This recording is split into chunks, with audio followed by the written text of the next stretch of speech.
Hey everybody, here we are. I can't believe we're here. Yeah, yeah. I can't believe all your questions either. How are you doing today? I'm doing good. Yesterday was a weird day, man. I was after telling my story on episode 170, I was like going, "Whoa, that was heavy." I sort of relived that. I felt exhausted yesterday from telling the story the day before, and then I tripped out and told a story about the airport and the magazine and when it was.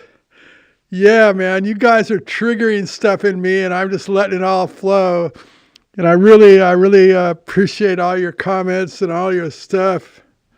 Yeah, it's pretty darn cool. Pretty darn cool. Okay.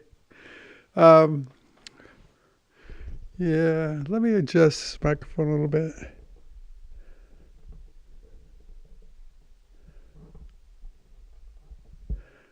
There. Get that microphone up by my face. So we have a proximity effect, like in the radio. Yeah. So you guys, I'm feeling good today. I guess you can tell I got a smile on my face. I got a smile on my face. Smile on my face. Yeah. The kitty's outside. It's still dark outside, man. It's early. What time is it? Oh, unbelievable. It's 5:40 in the morning. Now it's out for an early podcast. I think this is the earliest I've ever done a podcast at 5:40. I woke up this morning at 4:30 and I went, whoa, I should sleep some more. And then I thought, nah. Then I tried to stay there, and the kitty came and jumped up on me and goes, get up. And he was meowing, he was kneading me. And anyway, I was digging life this morning. I thought, screw it, I'm gonna get up. So I got up, and here I am, 5:40 in the morning. I can't believe it. No one's up at 5:40 in the morning except us, right? I know a lot of you guys are early risers too. So here we are, up early in the morning. Yeah. Anyway, wow. I guess I should get started with these questions. I should get started.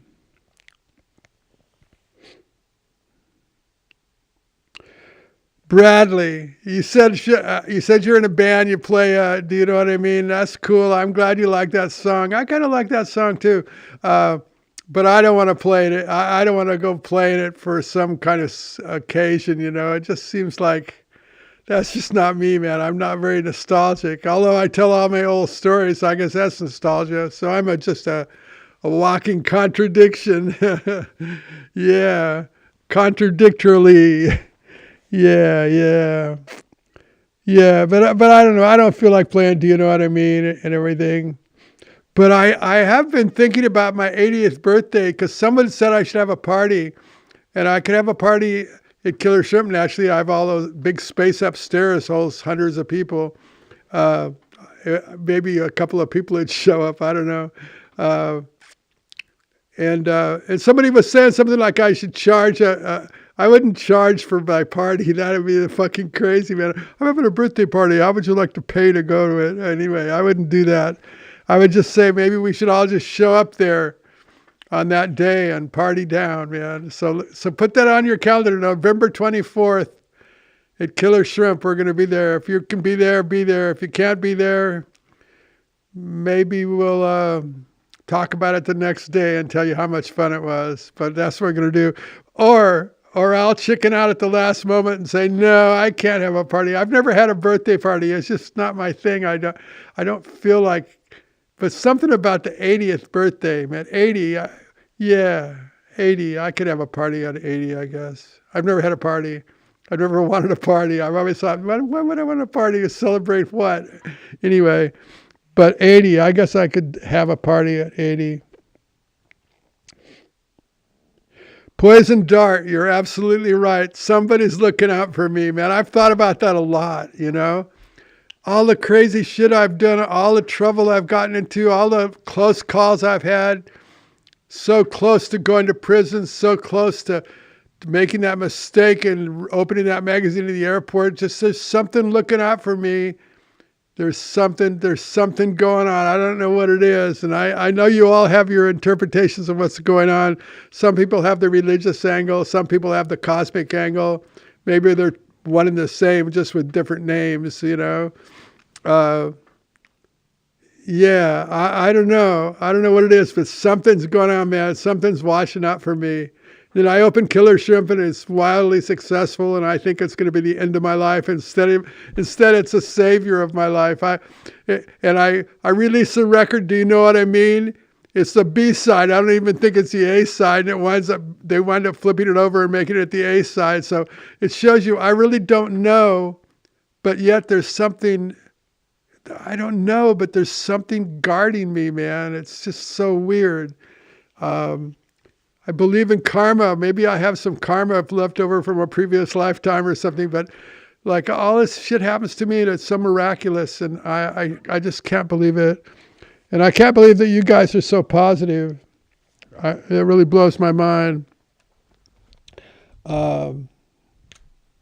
Yeah, somebody's looking out for me for sure. You asked me what of Hendrix stuff did I like. Man, I liked all of Hendrix stuff, all that album, The Wind Cries Mary, Purple Rain, Hey Joe, all the songs he did, man, just killed me. It didn't matter what he did, I loved it, you know. Yeah, that guy for me was something special. I know he was for a lot of us, but he really he resonated with me, man. When I first saw him, I went, wow. I could play with that guy. I loved his way he played, and you know, and I was so appreciative of getting to play with him and do stuff with him. And that was I would say that would be the high spot of my musical career was the stuff I did with him. Yeah, I really, really meant so much to me.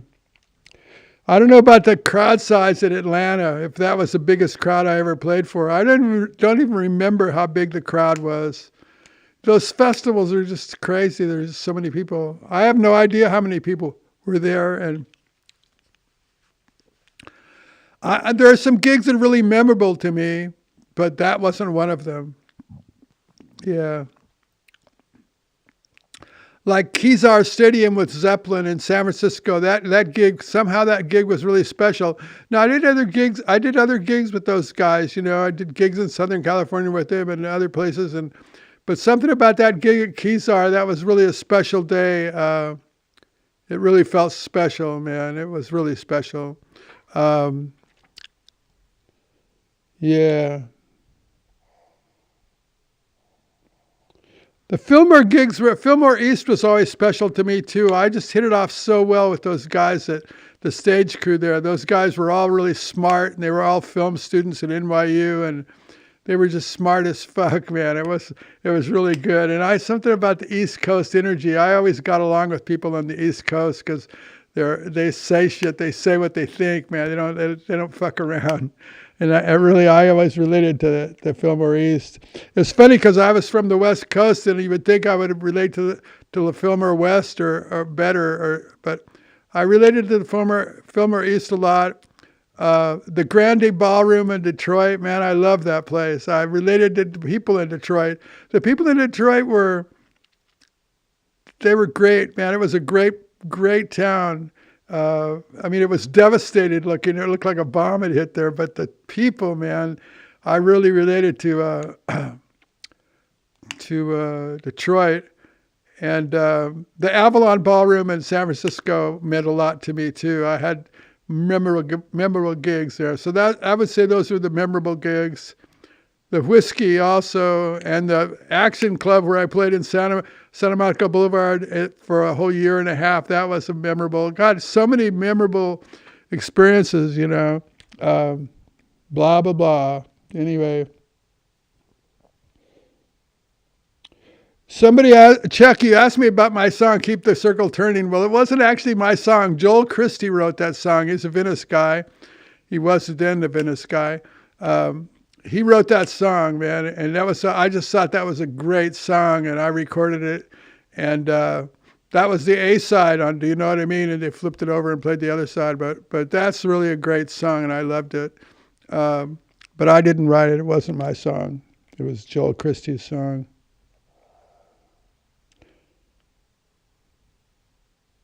Reality. That's a funny name. My name is Reality. Reality. Yeah. My managers, they booked the hotels and all the travel arrangements. Everything was done by the managers. So that's how it worked. You know, the managers took care of all that shit. They had to do something for their money. Anyway, that's what they did. Yeah.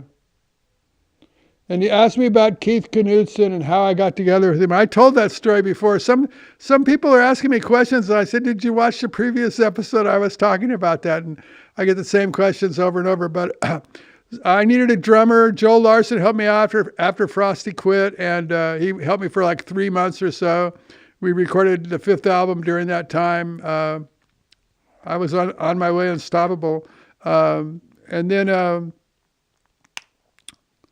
yeah, then somebody said they knew a drummer, because Joel wanted to go back and do his own thing because he was doing his own thing. I remember at the time he was working on the Mount Fuji Pop Festival, trying to get that organized in Japan. But so Joel was one of those guys was always doing stuff. So he just came and helped me, and I appreciate that to this day. And he's my great friend still. In fact, he came on one of my podcast episodes earlier. Joel was on. You guys could watch it. It was Joel and I and Dylan. Yeah. But anyway, somebody turned me on to Keith, and I met Keith. He was a great guy and a great drummer, and there you go, man. That's the story of that. But I told it before. Well, B2. That's your name, B2. Not me too, but B2. B is in butt breath. I'm joking. B2. I wanted to use a pipe organ on those songs, and so I went to Whitney, and somebody told me there was a place with a pipe organ. I thought, well, I'll go there and use it, and I just used it because it was there, and I thought it was cool, you know. It wasn't no big head trip or anything. It's just, oh, there's a studio with a pipe organ. I'll go play it and record it, you know. It was really just that simple. It was just, it wasn't a big head trip. Mr. Gamecock. When you say what was my favorite album, I didn't know if you meant my favorite album of mine or my favorite album of all time, but there was so many albums that meant so much to me and so many artists that I really liked. It would be hard to put a favorite album, you know. Naturally, Hendrix album would be up there at the top of the list but then I liked that one Traffic album. That first Traffic album was magic, man. And Music from Big Pink, I liked that album. That killed me. I got to say, even the Hotel California album blew me away, man. I thought, fuck, what a great record, you know. That first album, you know, had all those great songs. I mean, that was a little later, but still, it was great. And Dr. John had a couple of albums that killed me, and I know I'm forgetting somebody. Oh, Otis Redding, man. His albums blew my mind. Man. And Aretha was just, I couldn't believe Aretha, man. She was amazing. Anyway, so Mr. Gamecock, it'd be hard to say a favorite album. Now, do I have a favorite album of mine? That's a hard question, you know, because each album was something different. But it would have to be either Recital or the third album that Frosty and I played our live set. But to me, that was just our live set. But I know that album means a lot to people. I don't know how much it meant to me, but I don't know what my favorite album was. I really don't. Because I didn't like any of them. I didn't like any of my albums. But that's it. Michael, I never knew Joe Houston. I guess I should have known who he was, but I didn't. You said he lived in Long Beach. Carol, I like John Bonham and Keith Moon. They weren't the kind of drummers I would have wanted to play with, you know, because I was more on the R&B groove, you know, like Frosty was laying it down hard, and Frank Davis before that, you know. And so, but I really recognized that they were the perfect drummers for their bands they were in. Like Bonham was perfect for Zeppelin. They couldn't have had a better drummer, and you know, Keith Moon, same deal, man. He was really he was perfect for that band, you know. Perfect for that band. Another thing, look at the guy Mitch Mitchell who played with Hendrix. There's another example of a drummer. Like if Mitch wasn't the kind of drummer that I wanted to play with, he had a kind of jazz feel and he didn't lay it down like whap whap, you know. But he was perfect for the Jimi Hendrix experience. And the proof of that is that when Hendrix started Band of Gypsies, he had Buddy Miles and Buddy was a guy that laid it down. You know, he laid it down hard and that R&B hard. He laid it down.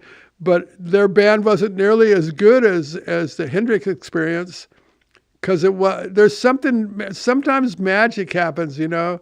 So Jimi Hendrix experience, Mitch Mitchell wasn't the kind of drummer I would play with, but he was perfect for the Hendrix experience. And I see there's example after example where sometimes bands are greater than the sum of their parts, or their sum of their parts is greater than whatever, but you know what I mean? Like individual players in that band, you think, I don't know if I would use that guy to play in a band, but somehow together they make magic. So you never know what's going to be magical, you know? So like Bonham and Zeppelin, that was perfect, you know? Keith Moon and the Who, that was perfect. Those were moments that were, whether you like their drumming or not, they were perfect for those bands. Yeah, they were perfect. The guy that played in Creedence Clearwater, he was perfect for that band, you know. And then those guys that went on to make albums without those guys are never quite the same, you know. So music is a magical thing, man. Sometimes people get together and something happens and it's magic, and it doesn't. A lot of times it doesn't have anything to do with virtuosity. It has to do with just pure magic. So yeah, I like both those guys. Three Ring Circus. I never had a close call with the big cats. Yeah. Most of them were young when I had them, you know, and the cheetahs were like dogs, man. Cheetahs were coolest animals. They're not a panthera. They're not panthera, and they're not feline. They're like a whole category of themselves, and they're really cool animals. We had one that was just like a dog, man. You can walk him on a leash, and he was cool. And the tigers and stuff I had were mostly younger. I didn't have them when they were full-blown adults. So no, I never had a incident where a close call with my cats. I did tell a story about one of the cheetahs grabbing my nephew by the face and dragging him out of a crowd of people, but you'll have to go back and hear that story. I'm not going to tell it again. Yeah. And the club wasn't Gazzari's. It wasn't Gazzari's, the club I'm talking about. I know Gazzari's, and it wasn't Gazzari's, the club where the Doors played. I'm going to call Joel today and ask him. I was going to call him yesterday, but I spaced out. But it definitely wasn't Gazzari's, because that was it was in the same block as a Whiskey, except at the opposite end of the street, on the same side of the street, but going towards the Roxy. It was right there, but not. It was in the same block, you know. Mr. Gamecock, you want to know when my last concert was? Last time I remember playing was when I did those concerts when everybody said it was the worst show they'd ever seen, you know. I did those shows, and the club owners hated the show. They hated what I did. They hated everything about it. So I got that over and over. Everywhere I played, they told me they hated it, you know. So that was the last I played. Yeah. Yeah. Puddles. Guess what? I look forward to seeing you and Phil. So, yeah, let me know if you're ever going to be down in this way, man. I look forward to seeing you guys. Yeah, it's been a long time. I'll show you those. We'll go to my house. I'll show you those cabinets that you guys built. I still have them, man. It's so funny. I see those every day because I keep all my stuff from my bathroom in those cabinets, and my vitamins and all that stuff. So I go to this cabinet every day, and that's the only thing I have from the old days. Of all the stuff I ever had, the only thing I have left is those two cabinets that were made by you guys. So yeah, I look forward to seeing you and Phil. That'll be cool. I haven't seen you guys in 50 years. Rick, you wanted to know why I moved. Rick, you wanted to know why I moved from Hawaii? I mean, from Mill Valley to Hawaii? I'll tell you in a nutshell, it was the weather, man. Like, there was that one winter we were there and it rained. It seemed like it rained straight for 3 months in Mill Valley. And I looked at Mary and went, we are sick of this fucking rain, man. It's just raining every second. And everything's covered with moss. And it's just like, it's just rain every second. It's damp and cold. And we said, fuck this, man. So we moved to Hawaii. And Mary's sister was living in Hawaii at the time, so we had family there, so to speak. So it made it really easy to do. We went to Hawaii because of the rain. And then we realized at a certain point we weren't going to stay in Hawaii forever, so we came back briefly to Mill Valley for a few years. And then we decided, nah, this weather's killing us, man. And we came back to LA because we're from LA. We should have stayed in LA the whole time, but we didn't, you know. So that's why we went to Hawaii, because of the rain.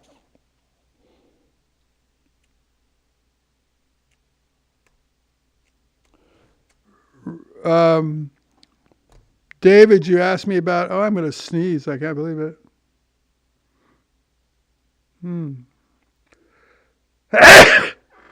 Oh, man.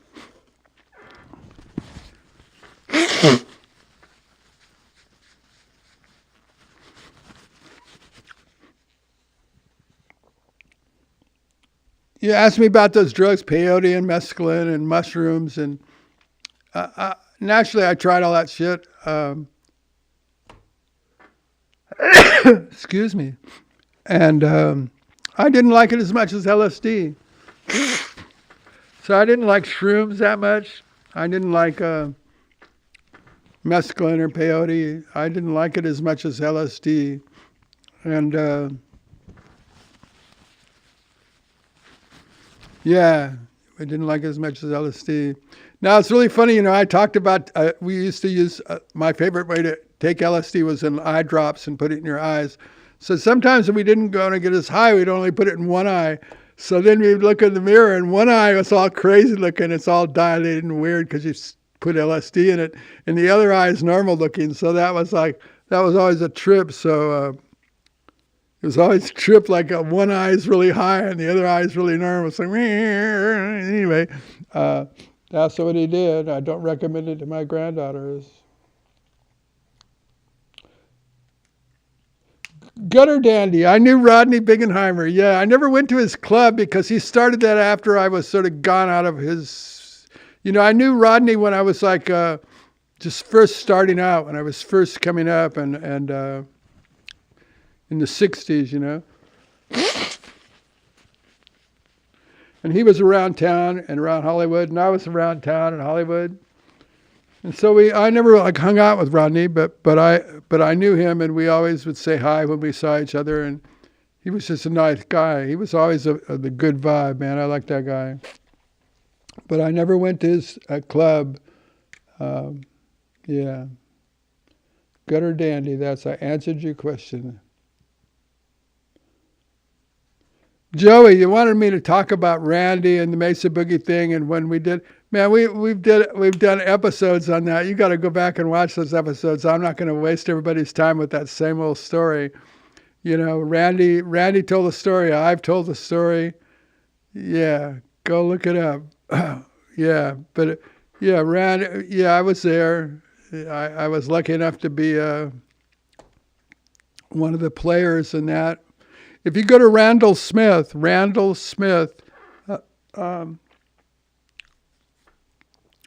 there's an interview with Randy and I and Patrick Burke and George Heckman. And we all played a part in that whole thing. And Randy explains the whole story. So you should go see that. You should go do that. Go to Randall Smith podcast. That's his podcast, Randall Smith. And look for the episode where it's the four of us sitting in a couch. You can see the little thumbnail, the picture of the sit, and Randy tells the whole story of the whole story better than I could tell it. So go there and watch it. I think you'll like the story, Joey.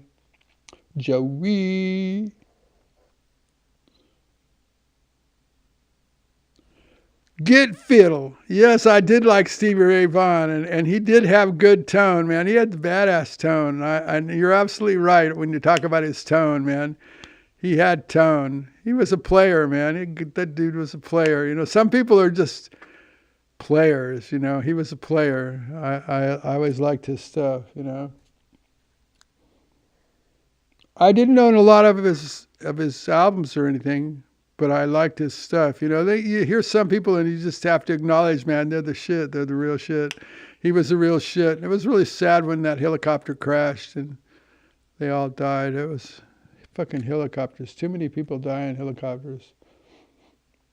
John, I was never into Kiss. What else do I have to say? I was never into Kiss. I could never get past their visual, you know. And plus they were kind of that hair metal kind of sound that that wasn't the kind of stuff I listened to, you know. But so yeah, I didn't dislike them or anything. Dirk, you brought a name up that when I was talking about organ players, I forgot brother Jack McDuff. Yeah, I liked Jack McDuff. He was funky. How could I forget him when I was talking about organ players the other day? Jack McDuff, man, I always liked his shit. He was good. When I was just starting out as an organ player, Jack McDuff was the shit, man. He could play some stuff, man. He was a good organ player. Yeah, I liked him. He's funky. He's funky. Funky, funky, funky. I hope you're all doing good out there. Every day I answer all these stupid questions. Not that the questions are stupid, but I'm stupid.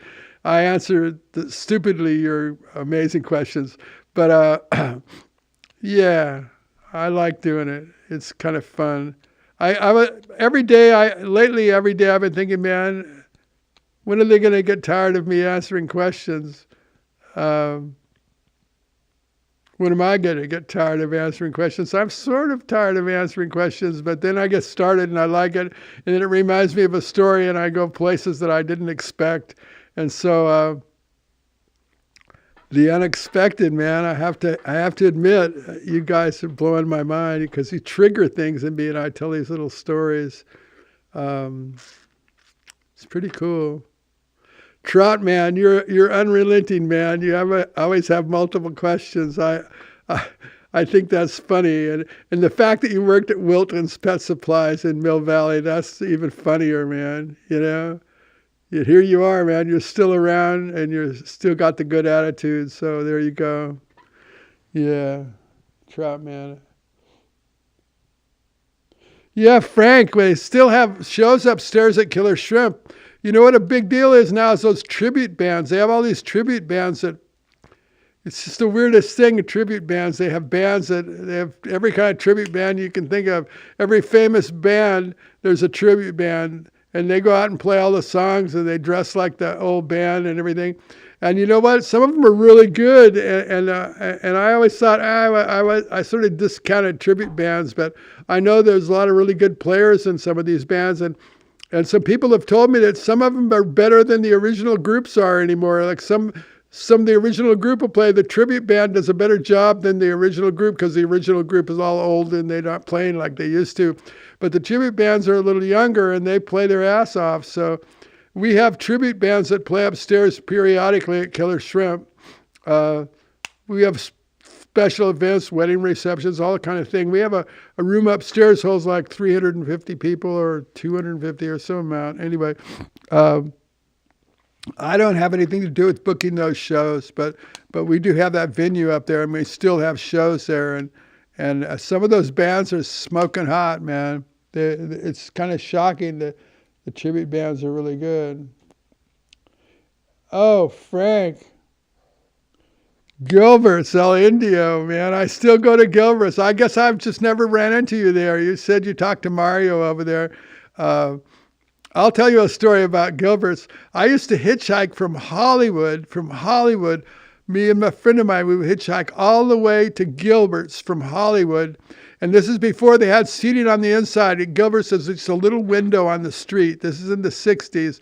Before the family that owns it now owns it. Before that, it was just a window, and that window is still there. If you look at the kitchen on the street there at Gilbert's, the window, that used to be the whole deal, man. There was no inside. There was just that window.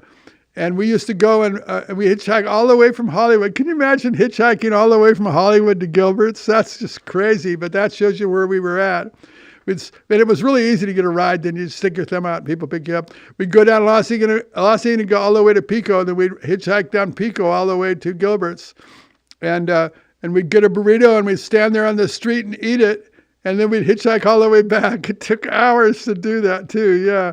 And we did that just to eat there. So I've been eating there since I was on the street in Hollywood, man. I've been eating there forever. And the people that have owned it now, they've owned it since the late 60s, I think. All that family. And so I know all those people, man. They're like family to me. Yeah, they're like family. I feel really close to all those people. And my granddaughter goes there and eats, and her mother, and my son goes there and eats, and his daughters, and my kids have been eating there since they were tiny little kids, and now they're grown up, and they have kids, and their kids have eaten there ever since they're born. You know, so like we like multiple generations going to Gilbert's over and over. So I'm surprised I've never run into you. I have lunch there. I never go there at night. I never go anywhere at night. I don't go out at night. I don't like big crowds of people, but I go to Gilbert's and eat. Yeah, man, that's my place. I've been eating there my whole life. My kids grew up eating there. My grandkids grew up eating there. And my granddaughter got married yesterday. Congratulations. And I'm sure when she has a kid, her kids are going to eat there. So it'll be like 4 generations of people eating, or 3. 1, 2, 3, 4.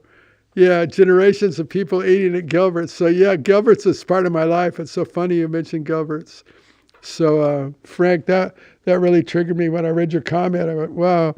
But maybe we'll run into each other someday there. We're just missing each other by accident. I'm surprised we never ran into each other, but if we do, you know, naturally say hi and we'll talk. And yeah, I love that place. My stuff. I like your name, My Stuff. Anyway, yeah, I had carts. I raced carts. I had a 140 mile per hour alcohol burning twin engine cart. You know, I went crazy on carts. They were really fun. I raced those a lot. I just loved carts, but I've talked about that before, so I'm not going to waste time talking about that today. But yeah, I raced carts. I never had a mini bike. Yeah. But I talked about carts before.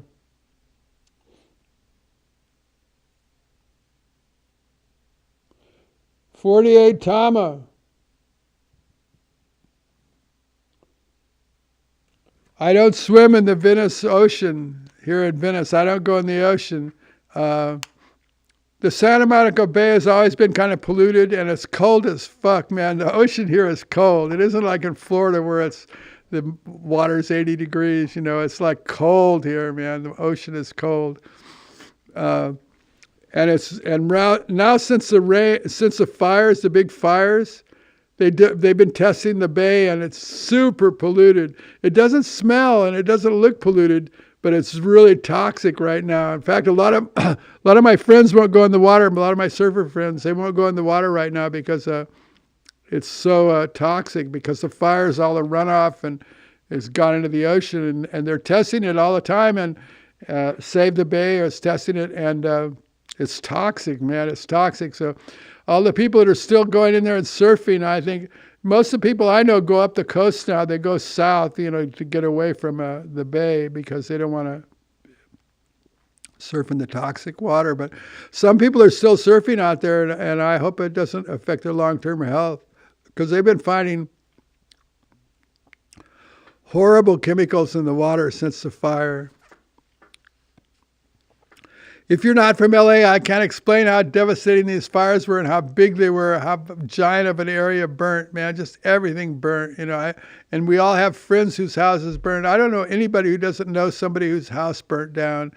Yeah, it's just devastated the whole community. And the runoff into the water, all the rains, and runs off into the bay. And the bay is just a toxic place. But even before the fires, I didn't go swimming here. Yeah, mostly because it was so cold. Yeah. I'm getting down to my last two questions here. Pete, I guess you're right. I guess Frampton did play in the live set at the Fillmore. You corrected me on that. I didn't know those guys, and I didn't know their band, and I didn't watch them when they played that night either. I wouldn't have known Frampton from anything. I didn't. He wasn't out on his own at that point, and yeah, I just didn't know those guys. I didn't know them, and I didn't. And I played my set, and they played their set, and I didn't pay attention to what they did. So I was wrong. I guess Frampton was in the band when they did that live album, but I guess he quit right after that.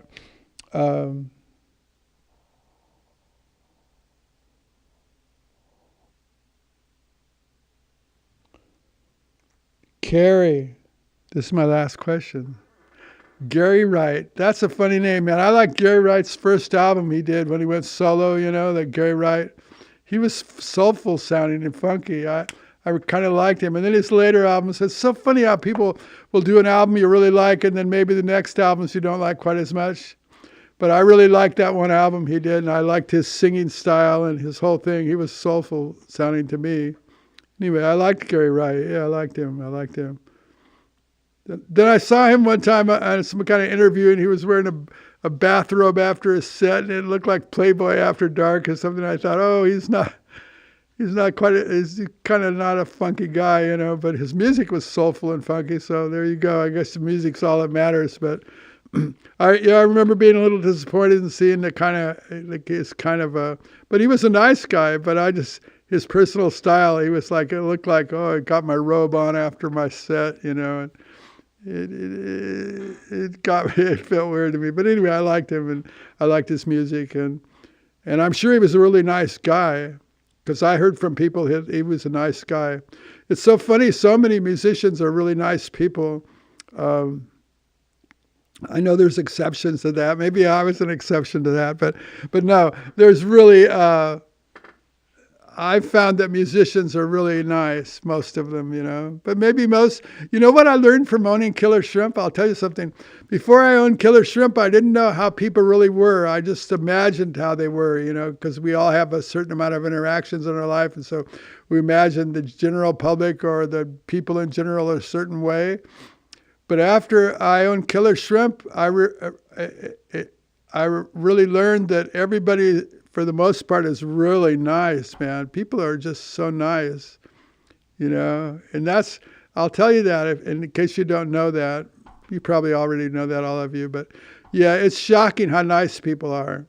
People are nice, and sometimes, yeah, they're nice, Killer Shrimp's a tough restaurant to work at. We have a diverse clientele, and some people come there to work and they can't handle the heat. It's just it's a tough place to work, man. It's hard to work there. The customers can be really hard at times, But I'd say 99 and 9/10% of them are just amazingly nice. Yeah, people are so nice. It sort of restored my faith in humanity owning Killer Shrimp. Before I owned Killer Shrimp, I didn't really know how people were because I sort of stayed to myself and was doing my little stupid thing, But yeah, I learned that people were really nice, and they're still really nice, man. Going to Killer Shrimp, it's a love thing, man. Everybody's in there. Everybody's so nice, and people are all having a good time. And yeah, I love it, man. People are cool. That's the end of my questions today. Let me see what time it is here. Yeah, I didn't talk that long. 40 minutes, I guess we talked, almost 40 minutes, 38 minutes, something like that. Yeah. Man, those stories the last 2 days really tripped me out, man. I had to lay in bed and go, man, I don't know if I should have told those stories. Somebody, what was his name? Somebody asked me about, after I got in all that trouble, about was I able to own guns. I don't know. I never tried to buy a gun after I got in that trouble down in Florida. I was sort of done with guns and that whole energy, And so, and like I said yesterday, my son brought a couple of guns by here that he owns, and that's the guns that are here now. They're his guns, but I don't own guns, and I don't know if I could own guns. I don't know if I'm on some kind of list or something, but I never tried to buy another gun after that. Yeah, I was sort of scared straight or something. Is that the way you explain it? Scared straight? Yeah, that straightened me out, man. That was a close call of going to jail and stuff, and it made me reassess my ways. I thought, wait a minute, I gotta switch gears here, man. The universe gave me another chance. It's funny, man. Really felt like, whoa. I was really destitute at that point, but I felt like, boy, the universe is giving me another chance, over and over. That happens. I'm so thankful for it. So yeah, I haven't tried to buy a gun. I don't know if I could buy one or not. I don't know if I'm on some list. I have no idea. Just never done it. Yeah. I watch videos about guns and stuff. I kind of trip on them, because they're a trip. But when it comes time to, to pull the trigger and buy one, I'd rather buy a microphone or something, or a camera, or, that's the kind I want to shoot pictures, not people. Yeah. Yeah. The whole thought of, well, you know how I feel. I've talked about that before, I feel like if you take a life, all your future lifetimes are null. So I would think if somebody was maybe breaking into my house, I'd run out the back door. I don't think I have anything I don't own any possession that I would, I don't own anything that I would be willing to take somebody's life over, you know what I mean? I guess my cat, if somebody was attacking my cat or family, I would have to defend them. But I just don't, yeah, I don't want to mess with my future lifetimes. That's what I'm thinking. I don't want to mess with my karma. So if there's any way out of shooting somebody, I would take that way because, I don't own anything that's worth somebody's life, Now, would I have a right to shoot someone if they broke in? I guess so. I mean, you have a right to defend yourself if you're feeling danger, but I don't feel like taking anybody's life. It's not who I am, Maybe it's never been who I am when I get right down to it. And thankfully I was protected by the universe. So yeah, you asked me the question, well, how can I have guns after what happened to me? Well, I don't know if I can or not because I've never tried to buy one since that episode in Florida. Yeah, I've never tried to buy a gun. Just never wanted one. Yeah. I had a lot of guns throughout my life, and they never added anything to my life, I don't know.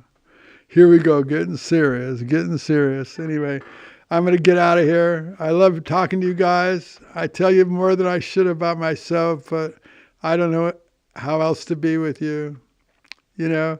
I think I could be more guarded and not let all my shit out, but I think, what else do I have to talk about? I got to talk, and when I talk about, sometimes I see people interviewed and they're more serious than I am naturally, but I see them interviewed and they take themselves seriously. They're just more serious than I am, and they don't really tell you about their lives. Sometimes I see people and I really wish they'd open up, and I really wish, like, you know what I mean? You watch somebody's interview and when it's over, you don't know who they are. You see, watch this whole show about somebody and you have no idea who they are. You see their house, you see the shit they own, you see their cars, but you don't know who they are in their gut. You know what I mean? You don't, and so with my podcast, that's what I wanted. I wanted to, if I'm going to get on here and talk every day, and I want you guys to know who I am, I want you to know what my heart really is. Not what I want you to think I am, but what I really am, Like I could candy coat my life and make it seem much different than I portray it, but I don't think that would be honest. I just want to, I watch, sometimes I say, oh, good, there's an interview on that guy. I really loved his music. And I watch the interview and I watch it for an hour or something, and then I'm done, and I go, I still don't know who this person is. You know what I mean? Who is this guy? You know, and they talk about the shirt they wore on their album cover, or a lick they played or something. I said, no, I want to know who are you? You know, who are you? So that's what I'm trying to do here. I'm trying to say, for better or for worse, this is who I am. You know, take it or leave it. But I want you guys to know who I am. You know, not maybe that's an ego trip in itself. You know, why should anyone care? But yeah, I watch so many people. I'm a real music fan, you know. Like I say, I go in and new releases every week and listen to all these new releases, these bands. I don't even know who they are, these different artists. I never heard of them before, but I listen to their music to see if I hear something I like. And I've just had some amazing discoveries, man. Just people have blown me away. I just go, wow. And I've been doing that for like 14 years, you know. Going to new releases every week and scouring and trying to find shit to like, and there's lots of stuff to like. People are amazingly creative, but sometimes when I see an interview with somebody that I really like their music, I want to know who they are, and I finish the interview and I still don't know who they are. So if I hope you guys know who I am, because I'm just saying it like it is. Yeah, I'm trying to let you guys know who I am. That's the idea of these podcast things, I would think, is to, unless you're talking about current events or something, but if you're just talking about yourself, yeah, come on, everybody. Some of these artists, I love their music so much, and then I see their interviews, and I want more. You know, I want to know, who are you? I want to know about your guts and who you really are. You know, and what. I want to know about the stuff, you know, because I'm such a music fan, and sometimes I don't get that, and most times I don't get that. I watch and I think, oh man, please just show me who you are. Just give me a little glimpse of who you are, you know. But I've given you guys more than a glimpse. Yeah, I've given you guys more than a glimpse. I hope you can stand it. Yeah, I hope it doesn't seem like some ego trip or something, but I'm trying to keep it real here. And I really appreciate your comments and your questions, and your positivity blows me away. Yeah, all this stuff blows me away. I love it. Okay, I'm going to get out of here. I'm repeating myself as usual. Have a good day, everybody. I'll see you tomorrow if I'm still alive. Yeah, I'm sure I'll be here tomorrow. Every day I wake up and think of, should I stop podcasting? But then I say, nah, I'm having too much fun. I'm digging this. And now that I've told all my most worst shit, you know, I've told my most salacious shit. So what's left? You know, here I am. I'm real. Absolutely. Yeah. Yeah, it's fun, man. I like bearing my soul to you guys. It's really been fun. Yeah. I could just talk about my music, about my organ. Wouldn't that be boring? Anyway, I'm repeating myself. I'm going to get out here. 3, 2, 1. I'll see you tomorrow. Poof.